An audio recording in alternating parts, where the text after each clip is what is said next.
The morning sun rose over New Haven Colony like it had for the past 5 years since humans first landed on this quiet world.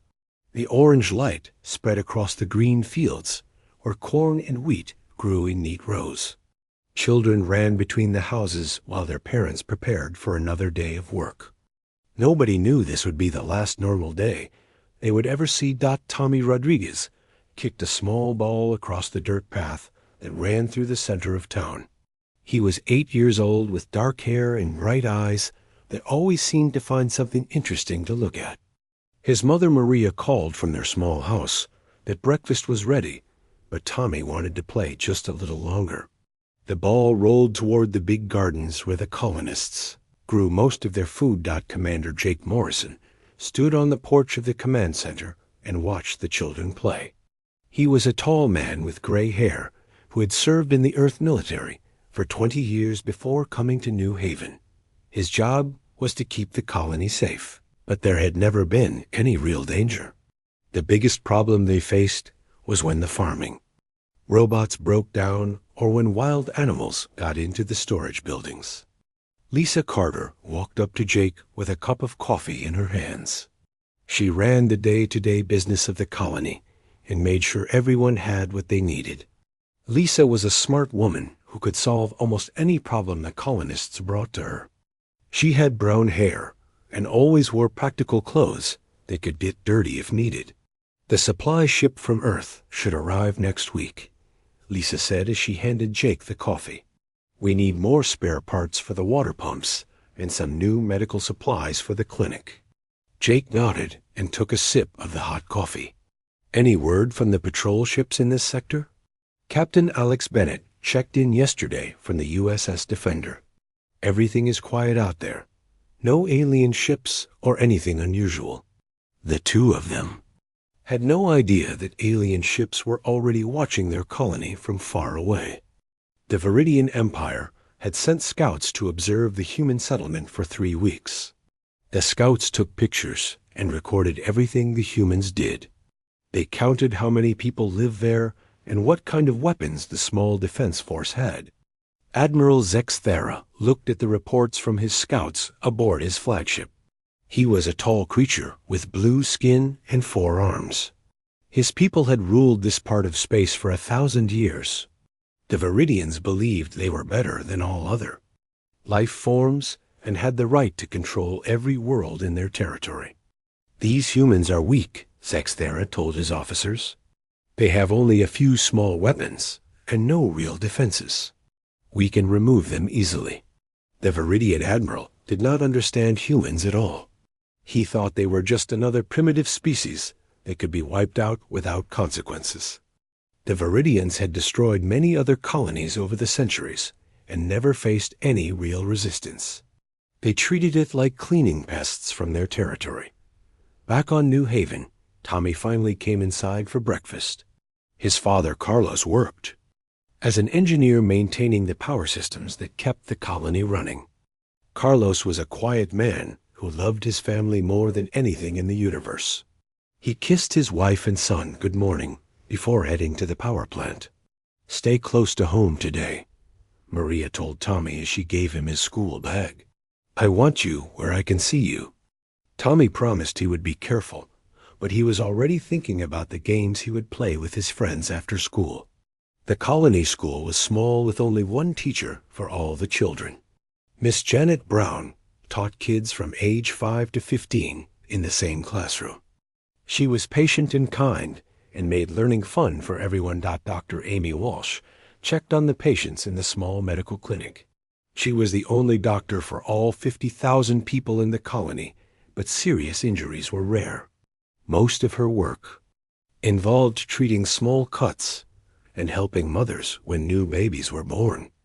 Amy had come to New Haven because she wanted to help build something new and good in the galaxy. The Defense Force practiced their training exercises every morning. Sergeant Carlos Valdez led 12 Marines who were supposed to protect the colony from wild animals and other small threats. They had light weapons and a few vehicles, but nothing that could fight real warships. The Defense Force was meant to keep order and help with emergencies. Not Fight Wars. Engineer Dan Phillips worked on the small spacecraft that connected New Haven to the rest of human space. He kept the communication systems running and made sure the transport ships could land safely. Dan was good with machines and could fix almost anything that broke down. None of the humans knew that death was coming for them. The Vidian fleet moved closer to their world while Admiral Zexthera planned the attack. He wanted to strike fast and kill everyone before they could send messages asking for help. In his mind, this was just routine work that would be finished quickly. The last normal evening came. Quietly to New Haven, families ate dinner together and children played until dark. Tommy Rodriguez fell asleep in his small bed while his parents talked about their plans for tomorrow. They would never get the chance to see those plans come true. The attack came without warning, just as the sun began to rise over New Haven. Most people were still sleeping when the Vidian warships dropped out of hyperspace and surrounded the planet. The first anyone knew about the danger was when the S-Chom orbital defense satellites exploded in bright flashes of light. Commander Jake Morrison was drinking his morning coffee when the emergency alarms started screaming throughout the colony. He ran to the command center where the communication officer was trying to contact their patrol ships.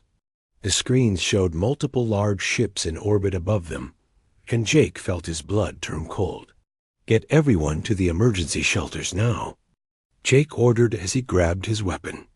"Send a distress signal to Earth Command and tell them we are under attack."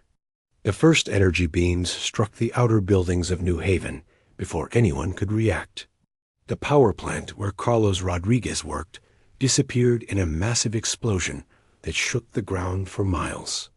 Carlos never had time to understand what was happening before the building collapsed on top of him. Maria Rodriguez woke up when the explosion started. She grabbed Tommy from his bed and carried him toward the emergency shelter that every family had practiced reaching. Tommy was confused and scared as his mother ran through the streets while buildings burned around them. Other families were running in all directions while debris fell from the sky.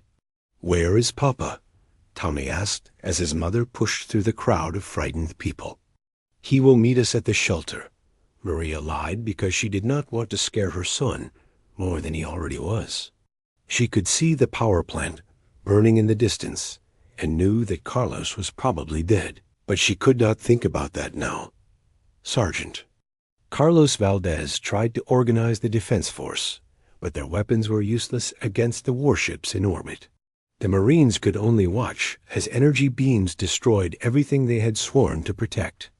Valdez ordered his men to help with the evacuation while he tried to contact any human ships in the area.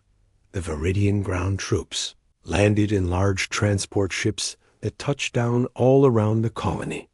Hundreds of alien soldiers in blue armor spread out to hunt down any humans who had escaped the orbital bombardment. They moved through the burning streets with energy rifles that could cut through walls and vehicles. Admiral Zexthera watched the attack from his flagship and felt satisfied with how quickly his forces were destroying the human colony. He had ordered his troops to kill every human they found because he wanted to send a message that this territory belonged to the Vidian Empire. No other species would be allowed to build settlements here. Dr. Amy Walsh was trapped in the medical clinic. When the ground troops reached the center of town, she was trying to treat people who had been hurt in the bombardment when Vidian soldiers kicked down the door. Amy held up her hands to show she was not armed, but the aliens shot her anyway, along with the patients she was trying to save. Tommy Rodriguez became separated from his mother when the crowd at the emergency shelter panicked and scattered in different directions. Maria was knocked down by the pushing crowd, and when she got back to her feet, she could not find her son anywhere. She screamed his name over and over, but could not hear his voice above the explosions and gunfire. The 8-year-old boy ran toward the school because that was a place he knew well and felt safe.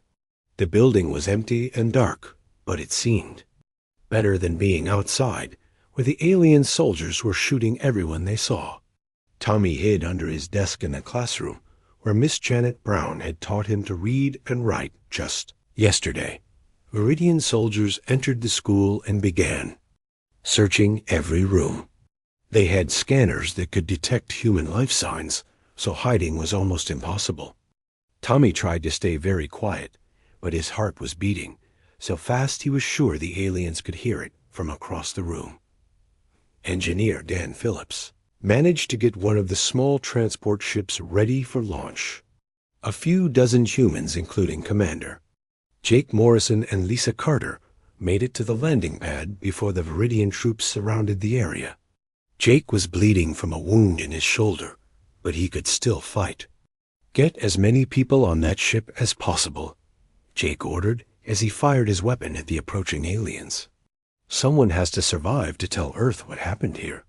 Lisa Carter was helping wounded people climb into the transport when she saw Maria Rodriguez running toward them.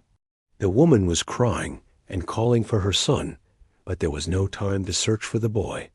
Lisa had to make the terrible choice to leave without him, or everyone would die. The Vidian soldiers found Tommy hiding under his desk and dragged him out into the hallway. The boy was too scared to speak as the aliens looked down at him with their cold blue eyes. One of the soldiers raised his weapon and pointed it at the child. "Please do not hurt me," Tommy whispered, but the Vidian did not understand human language and would not have cared if he did. The alien soldier shot Tommy Rodriguez without hesitation or mercy. To the Vidians, he was just another pest to be eliminated. They did not know that killing this one small human boy would bring the wrath of an entire species down upon them. The soldier recorded the execution in his mission report and moved on to search for more humans to kill. The transport ship with the survivors barely escaped the planet before Vidian fighters could shoot it down. Jake Morrison looked back at his burning colony and swore that he would make the aliens pay for what they had done. He did not know yet that Tommy Rodriguez was dead, but he would learn soon enough. Maria Rodriguez never made it to the transport ship. She died still calling her son's name while searching through the burning ruins of her home. She never knew that Tommy had tried to reach the school where he thought he would be safe. By the end of the day, New Haven Colony was completely destroyed. 50,000 humans were dead, and their buildings were nothing but smoking ruins. Admiral Zexthera was pleased with the success of his mission and ordered his fleet to move on to the next target. He had no idea that this attack would start a war that would destroy his entire empire. The damaged transport ship drifted through space like a broken bird trying to fly with torn wings. Engineer Dan Phillips worked desperately to keep the engines running while the life support systems failed one by one. Behind him in the passenger area, the survivors of New Haven Colony lay wounded and dying. Commander Jake Morrison pressed a bloody cloth against the wound in his shoulder and tried to stay conscious. His head felt heavy and his vision kept going dark, but he knew he had to stay awake. The other survivors needed him to be strong, even though he felt like his heart had been ripped out of his chest. Lisa Carter held the hand of a young girl whose parents had died in the attack. The child had not spoken since they escaped the planet and just stared at nothing with empty eyes. Lisa wanted to cry, but she forced herself to stay calm because someone had to take care of the people who were. LEFT Dr. Amy Walsh had been killed at the medical clinic, so there was no doctor on the transport ship. A nurse named Betty Clark did her best to treat the wounded with the few supplies they had managed to grab during the escape. She had never dealt with injuries this serious before, and she was terrified that more people would die before they reached safety. "How much longer until we reach the outpost?" Jake asked Dan as the ship shook from another system failure. 2 more hours if the engines hold together," Ben replied while sweat dripped down his face. "I cannot promise they will last that long." The nearest human outpost was called Station 7, and it served as a refueling stop for ships traveling through this part of space. Commander Pete Williams ran the station with a crew of 50 people who maintained the facilities and provided emergency services. Pete was a former military officer who had seen combat before, but nothing had prepared him for what was about to arrive. When the damaged transport ship finally reached Station 7, it was barely holding together. And Phillips managed to dock with the station just as the main engines shut down completely. Emergency teams rushed aboard to help the survivors while medics treated the wounded. Jake Morrison was carried to the medical bay where doctors worked to save his life. He kept trying to tell them about the attack on New Haven, but the medical staff wanted him to rest and recover from his injuries. Jake grabbed the doctor by the arm and forced himself to speak. "You have to contact Earth Command immediately," Jake said with blood on his lips. "Tell them the Vidians destroyed New Haven colony. Tell them they killed everyone, including the children." Commander Pete Williams stood beside Jake's bed and listened to the story of the attack. Pete had served in the military for 30 years, and he understood what this meant. An alien species had just committed genocide against human civilians without any warning or declaration of war. "We recovered some data from your colony's security systems before you escaped," Pete told Jake. "The footage shows everything that happened, including the execution of civilians." Lisa Carter sat in the station's communication center and watched the security recordings that had been downloaded from New Haven's computer systems. The images showed Vidian soldiers shooting unarmed humans in the streets and burning down homes with families still inside. The worst footage showed a small boy being killed in his school. "That is Tommy Rodriguez," Lisa whispered as tears ran down her face. "He was only 8 years old." The communication officer sent an emergency message to Earth Command with all the information about the attack. The message traveled through space at faster than light speed and reached Earth within 6 hours.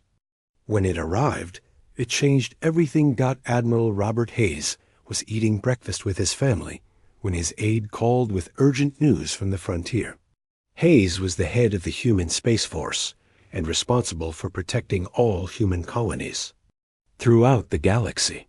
He had been a soldier for 40 years and thought he had seen every kind of war that existed. "Sir, we have received reports of an attack on New Haven colony," the aide said over the communication link. "The entire colony has been destroyed with no survivors except for a small group that managed to escape."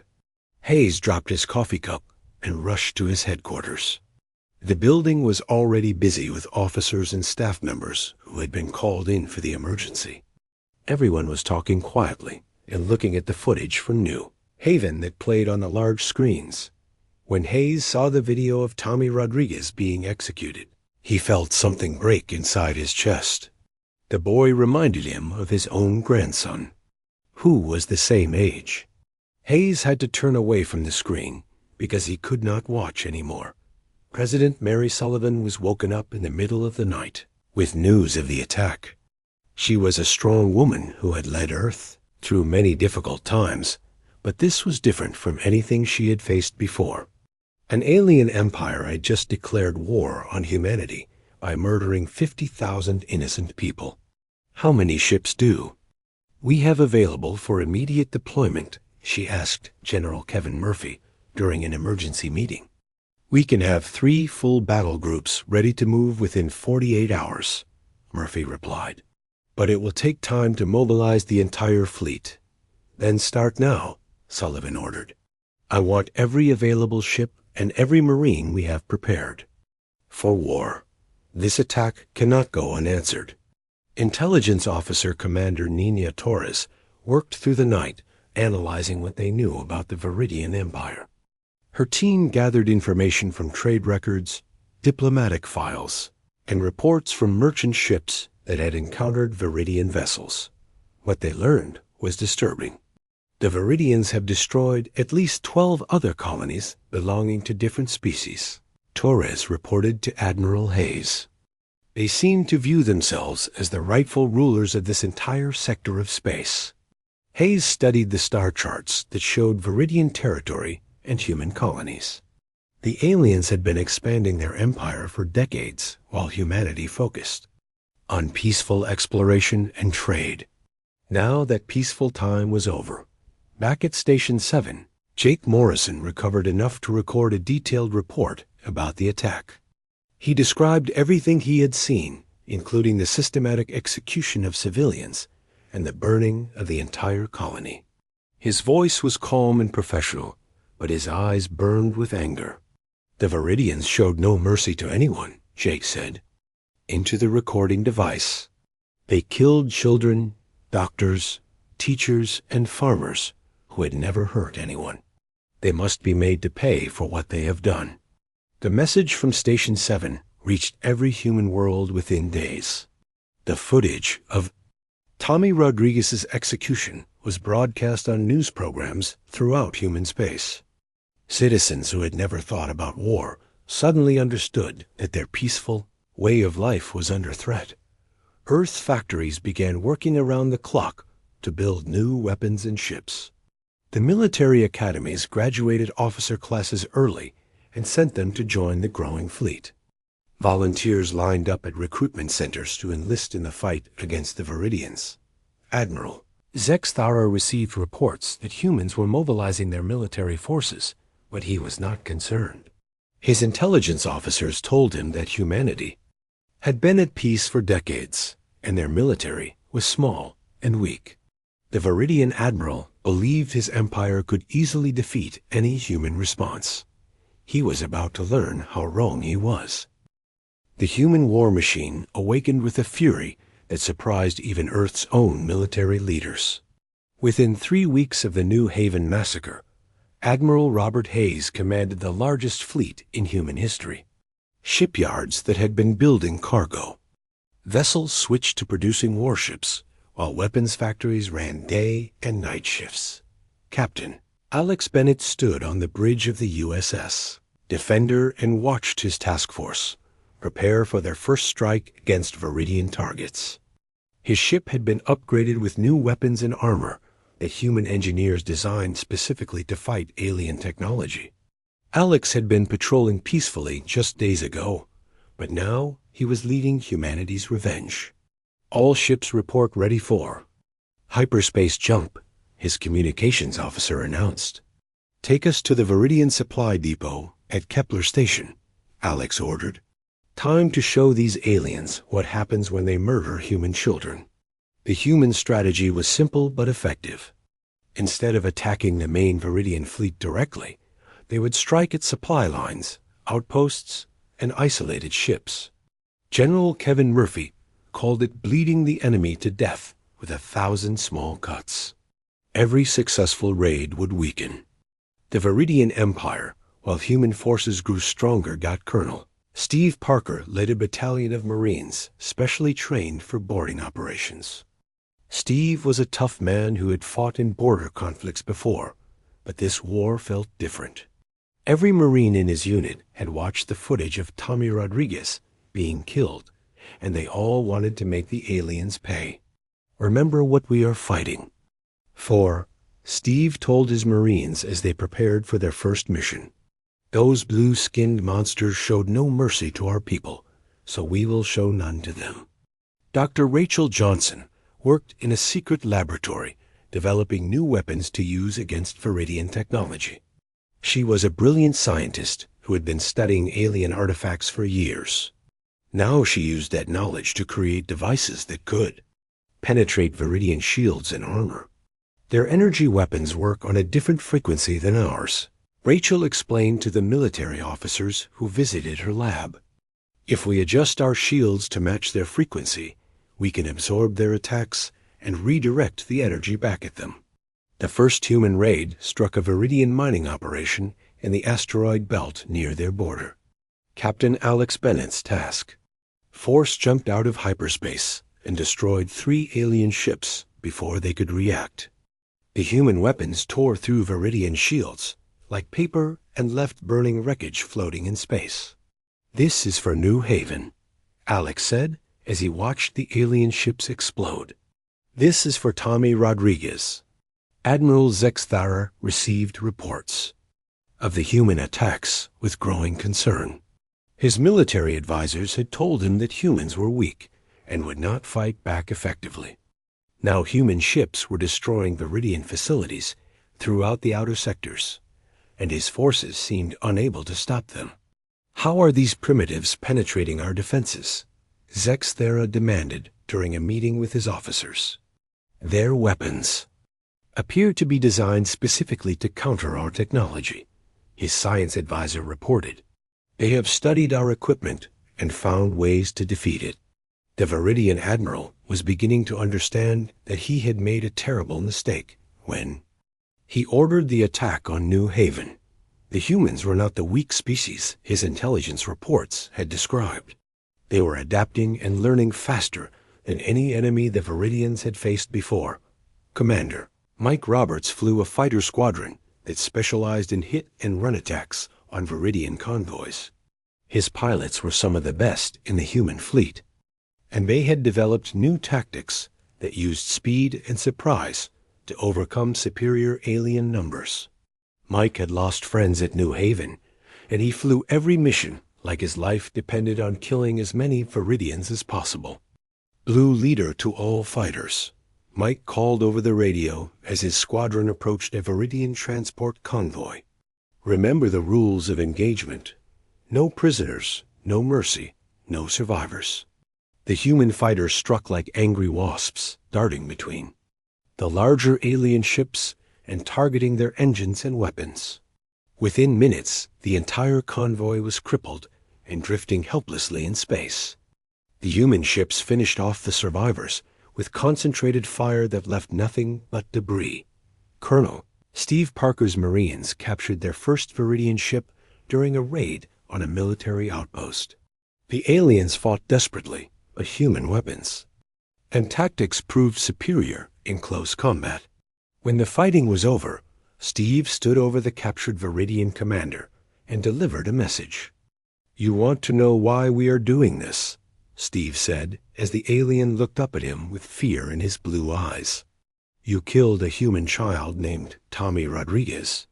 You killed him because you thought we were weak. Now you will learn how strong humans can be when we are angry."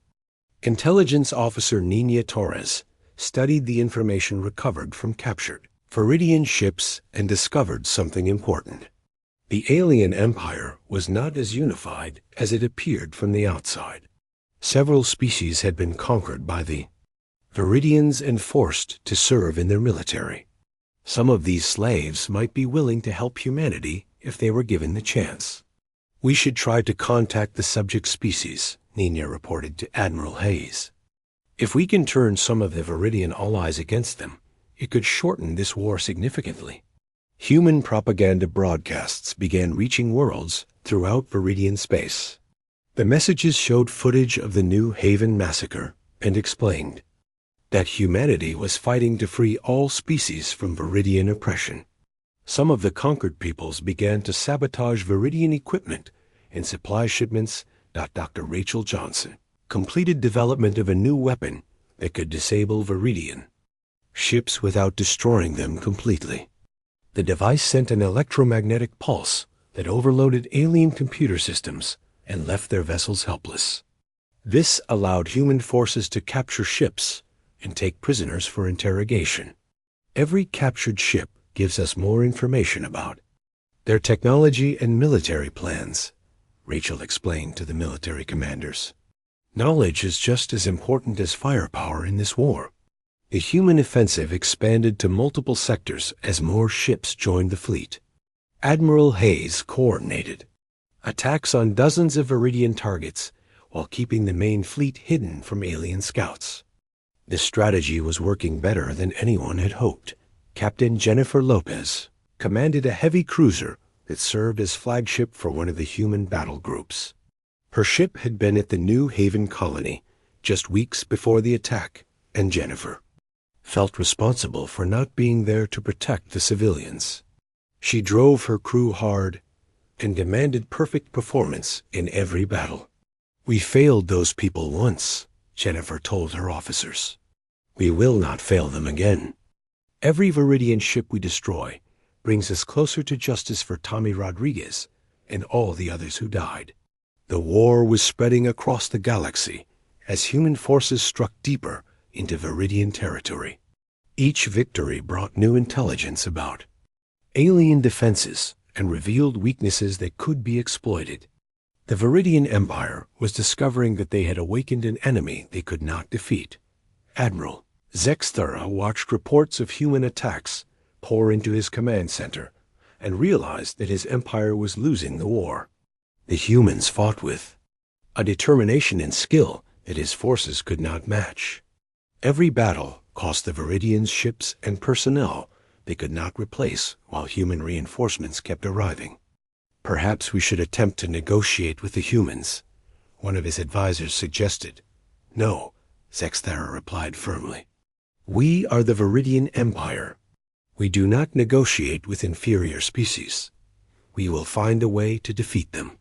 But deep inside, the Vidian admiral was beginning to fear that he had started a war his people could not win. The humans had proven they were not the weak primitives he had believed them to be. They were hunters now, and they would not stop until every Vidian paid the price for what happened at New Haven. The final battle came in the Cathara system, where Admiral Zexthera had gathered the remaining ships of the Vidian fleet. He chose this location because it was the heart of the empire where his people had ruled for 1,000 years. If the humans wanted to destroy the Vidians, they would have to fight for it. Admiral Robert Hayes stood on the bridge of his flagship and studied the tactical displays showing the enemy positions. The Vidian fleet was larger than his own force, but human ships were better armed, and their crews were hungry for revenge. 6 months of constant warfare had turned the human military into a weapon designed for one purpose, making the aliens pay for New Haven. "All task force commanders report ready for battle," the communications officer announced. "Signal the fleet," Hayes ordered. "Today we finish what the Vidians started when they killed Tommy Rodriguez. Today we end this war." The human fleet dropped out of hyperspace at the edge of the Cathara system and immediately began moving toward the Vidian defensive positions. Captain Alex Bennett's fast attack group led the advance, while heavy cruisers commanded by officers like Jennifer Lopez provided fire support. Fighter squadrons under Commander Mike Roberts spread out to protect the larger ships from alien interceptors. Admiral Zexthera watched the human approach and felt a cold fear growing in his chest. The alien commander had hoped that facing the full might of the Vidian fleet would make the humans retreat or at least hesitate. Instead, they came forward with the steady determination of creatures that would not be stopped. "All ships prepare for battle," Zexthera ordered his fleet. "We fight for the glory of the Empire and the survival of our people." The first exchange of fire lit up space with energy beams and missile explosions. Vidian weapons struck human shields and scattered harmlessly, while human weapons punched through alien defenses like they were made of paper. Dr. Rachel Johnson's new technology gave humanity a decisive advantage that the Vidians could not overcome. Colonel Steve Parker's Marines waited in their assault ships for the chance to board enemy vessels. Steve had trained his men for this moment when they would finally face the aliens who had murdered innocent civilians at New Haven. Every Marine carried a picture of Tommy Rodriguez in their helmet and swore to make the boys' killers pay. "Remember what they did to our people," Steve called over the radio to his Marines. "Show them the same mercy they showed to human children." Commander Mike Roberts led his fighter squadrons through the gaps in the Vidian line and struck at their command. Ships. Human fighters moved faster and hit harder than anything the aliens had seen before. Mike's pilots had been fighting this war for months, and they knew exactly how to kill Vidian ships efficiently. "This one is for Tommy," Mike said as his fighter launched missiles at a Vidian cruiser. And this one is for his mother Maria. The battle turned into a slaughter as human weapons tore apart the Vidian fleet. Ships that had terrorized other species for centuries exploded like toys under the concentrated fire of angry humans. Admiral Zexthara watched his empire die around him and finally understood the magnitude of his mistake. Captain Jennifer Lopez directed her cruiser's guns at the largest Vidian battleship and poured fire into its hull until the alien vessel broke apart in a series of explosions. She felt no satisfaction in the destruction because it could not bring back the dead colonists of New Haven, but at least it was justice. Target the next ship, Jennifer ordered her weapons officer.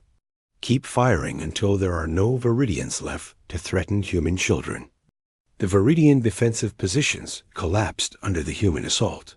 Ships that tried to retreat were hunted down by fast attack squadrons, while those that stayed to fight were overwhelmed by superior firepower.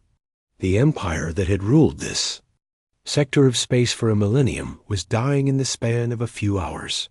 Admiral Zexthara's flagship was crippled when human missiles penetrated its shields and destroyed the main engines. The alien commander found himself trapped on a dying ship while human fighters circled like predators, waiting to finish their prey. He had never imagined that his career would end this way. Colonel Steve Parker's Marines boarded the Vidian flagship, through breaches torn in its hull by human weapons. The aliens fought desperately, but they were no match for Marines who had trained specifically to kill Vidians. Steve personally led the assault on the ship's command center where Admiral Zexthara waited with his remaining officers. Surrender now, and you will be treated according to the rules of war, Steve announced as his Marines surrounded the alien commander. I am Admiral Zexthara of the Vidian Empire, the alien replied with what little dignity he had left. I do not surrender to primitive species. Your empire is finished, Steve said as he looked at the defeated alien. Your ships are destroyed, your worlds will be occupied, and your people will answer for their crimes. The only choice you have left is whether you die fighting or live to face trial. Admiral Zexthara looked around at his dead officers and burning command center. Through the shattered windows, he could see the wreckage of his fleet drifting in. Space, the empire he had served his entire life, was gone, and humanity had destroyed it in a single battle. Why? Zexthara asked quietly. Why did you fight so hard for one small colony? Steve Parker pulled out the picture of Tommy Rodriguez that he carried in his pocket and showed it to the alien commander. The image showed a smiling 8-year-old boy playing in the gardens of New Haven before the Vidians came. Because every human child matters to all of humanity, Steve explained. When you killed this boy, you declared war on our entire species. This is what happens when you threaten our young. Admiral Robert Hayes arrived on the Vidian flagship to accept the formal surrender of the Empire. He found Admiral Zexthara sitting in his destroyed command center, staring at the picture of Tommy Rodriguez. The alien commander looked broken and defeated, like he finally understood the terrible price of his actions. I order the immediate surrender of all Vidian forces, Zexthara said in a voice barely above a whisper. I order all ships to stand down and submit to human authority. Hayes looked at the defeated alien and felt no triumph in the victory. Too many people had died to make this moment feel like a celebration. The war was over, but it could not bring back Tommy Rodriguez or any of the other innocents who had been killed. The Vidian Empire is hereby dissolved, Hayes announced. All Vidian military forces will be disarmed and disbanded. Your people will be relocated to reservation worlds under human supervision. Your war crimes will be investigated and punished according to galactic law. The news of humanity's victory spread throughout the galaxy within hours. Species that had lived in fear of Vidian oppression celebrated their freedom, while others watched nervously to see what the humans would do with their new power. Earth had proven that it would not tolerate attacks on its people. Commander Mike Roberts flew his fighter over the wreckage of the Vidian fleet and thought about the long journey that had brought them to this moment. It had started with the murder of one small boy and ended with the destruction of an entire empire. The cost had been terrible, but justice had finally been served. "This is for you, Tommy," Mike said quietly as he looked at the burning alien ships. "Your death has been avenged, and no other children will suffer what you did." The war was over, but the memory of Tommy Rodriguez would live forever in human hearts. His death had shown the galaxy that humanity would go to any length to protect its young and would never forgive those who harmed innocent children. 1 year after the Battle of Cathara, Admiral Jake Morrison stood in the rebuilt town square of New Haven Colony and watched children play where Tommy Rodriguez had once kicked his ball. Jake had recovered from his wounds and been promoted to oversee the reconstruction of the destroyed world. Every building had been rebuilt exactly as it was before the attack. The memorial garden occupied the center of the new town, where families came to remember those who had died.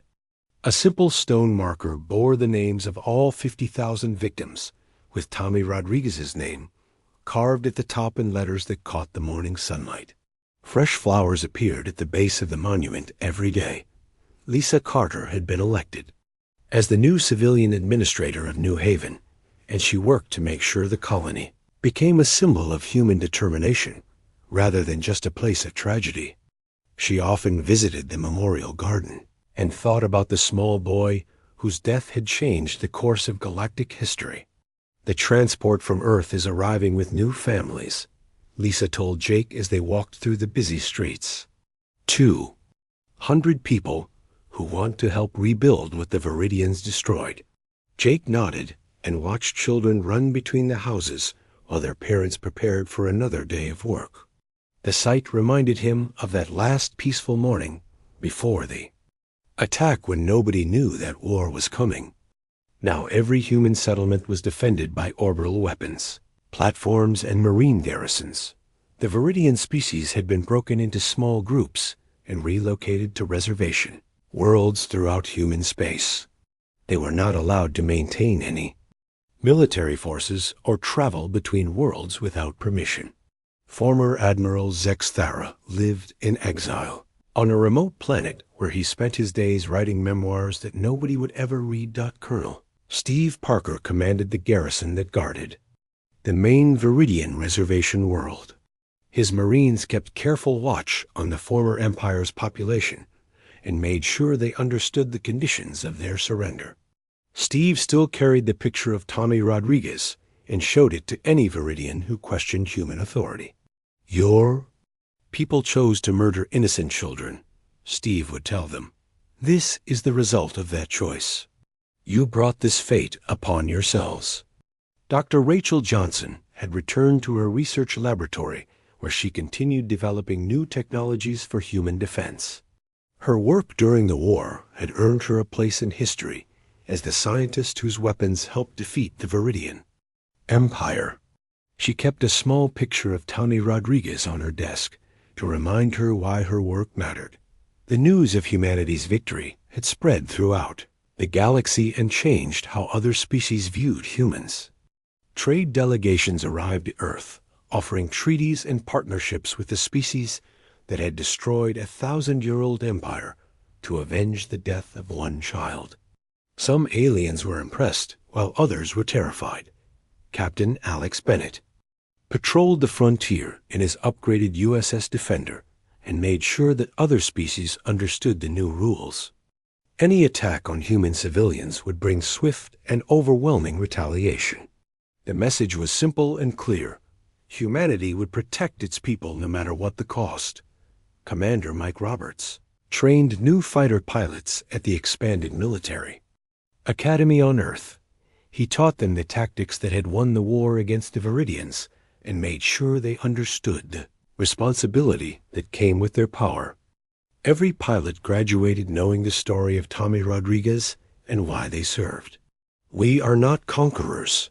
Mike told his students during their final ceremony. We are protectors. Our job is to make sure that what happened at New Haven never happens again to any human world. Captain Jennifer Lopez commanded one of the new super battleships that patrolled the borders of human space. Her ship carried enough firepower to destroy entire fleets and served as a reminder to potential enemies of humanity's military strength. She named her ship the Tommy Rodriguez in honor of the boy whose death had started the war. Intelligence. Officer Nina Torres worked to gather information about other potential threats to human colonies. Her networks of spies and informants reached throughout the galaxy and provided early warning of any species that might consider attacking humanity. The Vidian War had taught Earth that eternal vigilance was the price of peace. President Mary Sullivan addressed the United Earth Assembly on the first anniversary of the New Haven attack. She spoke about the price of the war and the responsibility that came with victory. The hall was quiet as she reminded everyone of why they had fought. 50,000 innocent people died at New Haven, including children who never had the chance to grow up and see the galaxy we are building, Sullivan said. We fought this war not for conquest or glory, but for justice. We fought so that no other child would suffer the fate of Tommy Rodriguez. Admiral Robert Hayes visited the Vidian reservation worlds to inspect the conditions there and make sure the former enemies were being treated fairly. He found populations that had been broken by defeat and were slowly learning to live without the empire that had defined their existence for centuries. Do you understand why we fought? Hayes asked former Admiral Sexthera during one of these visits. I understand that we underestimated your species, the alien replied. We thought you were weak because you chose peace over war. We did not realize that your peaceful nature made you more dangerous when threatened. Hayes looked at the defeated alien commander and felt no satisfaction in seeing him broken. The war had been necessary, but it had cost too much on both sides.